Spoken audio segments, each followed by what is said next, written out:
You know, the city of Chicago has ordered sweeping new measures to curtail violence in high-rise public housing projects. This comes after a 7-year-old boy was killed by snipers as he was walking to school. CNN's Margaret Lowry reports. The children of Cabrini Green have fears no child should ever have. They might shoot me like they did that little boy. That little boy was 7-year-old Dantrell Davis, killed by a sniper's bullet last week on his way to the school just a few hundred feet away from his high-rise home in one of the nation's most notorious housing projects.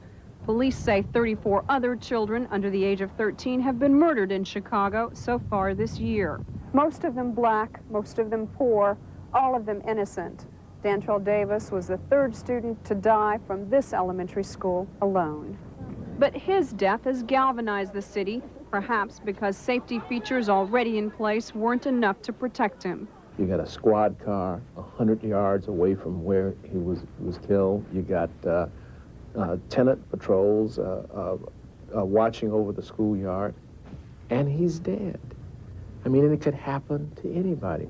High-rise public housing was intended as a place to marshal resources for the next step up, but it's become a permanent stop for most of Chicago's 200,000 or so public housing residents. You can't stack poor people on top of poor people. No matter how well-intentioned these policies were when they were established, we have got to change them. They don't work.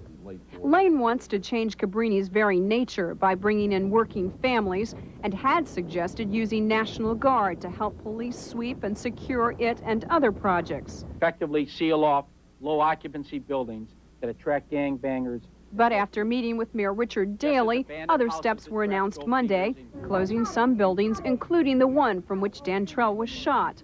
No guard troops, but sweeps by local, state, and federal agents, installing metal detectors and more police.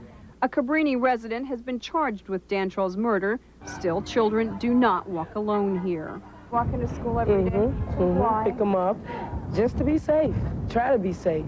We've been keeping them home every day until we can get some kind of action over here. But the presence of Dantrell Davis's grandmother didn't stop a sniper's bullet, and for the children of Cabrini Green, no place is truly safe.